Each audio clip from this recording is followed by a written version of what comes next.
Ask yourself, how did they convince you that Jorge was the problem? Jorge is an illegal immigrant, come from Mexican, Haiti, or whatever. He just illegal immigrant who came to this country to make some money.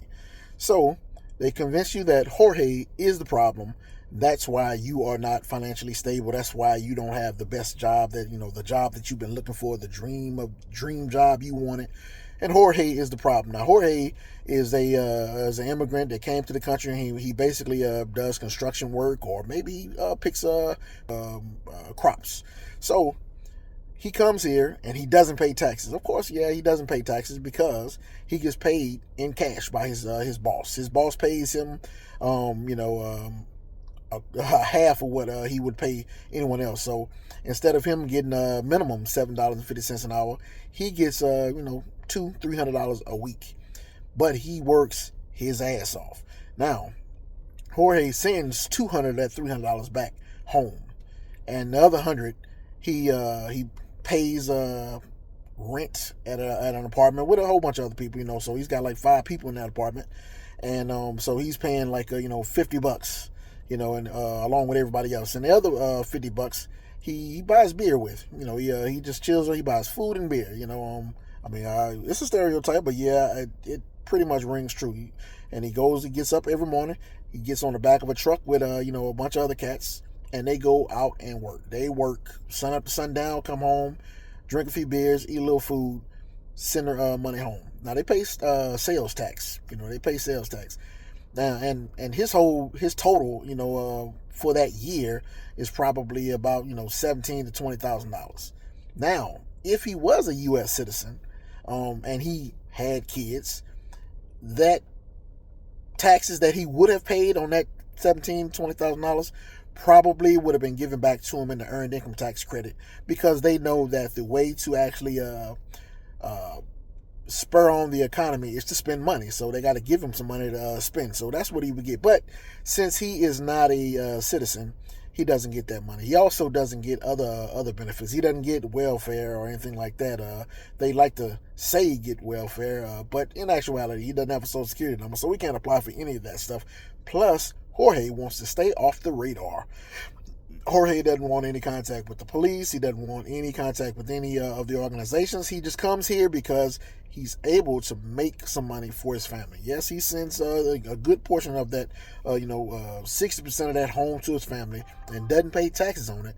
But we actually need Jorge, and I say that because when I live in Louisiana, and when Katrina hit, not Katrina, when it was Gustav, or whichever one of the many hurricanes that tears our shit up, we go to Home Depot, we sit in the parking lot, we look around the parking lot, and there's Jorge along with Jose and all those other cats looking for work.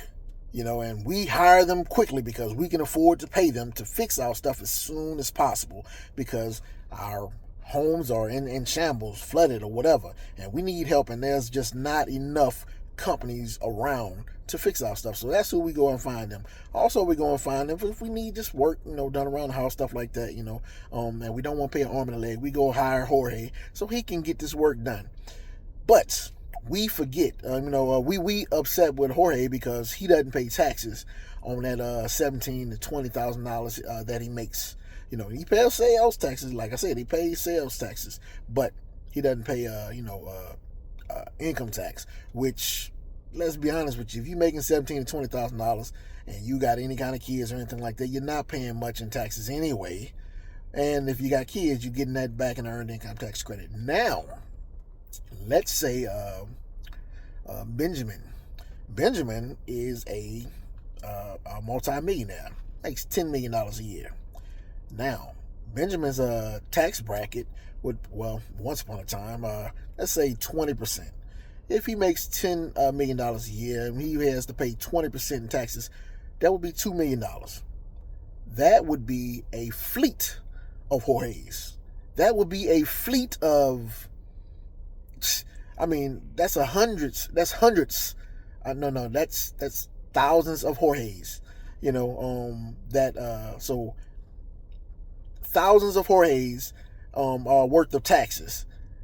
But we're not mad at Benjamin. Benjamin ain't paying any taxes. He finds a loophole. He keeps it in the stock market. He takes a loan to offset the whatever he got to do to not pay taxes. But we don't get mad at Benjamin. Benjamin's one person, and we're not mad at Benjamin. Benjamin doesn't pay any taxes, anything like that, and he finds other loopholes. And his employees, he don't pay them, what they should be paid. They pay at a lesser rate. They pay minimum wage. They got to go out there and get welfare to survive. But we don't get mad at Benjamin because Benjamin's not the problem. Jorge is the problem. That's the rant.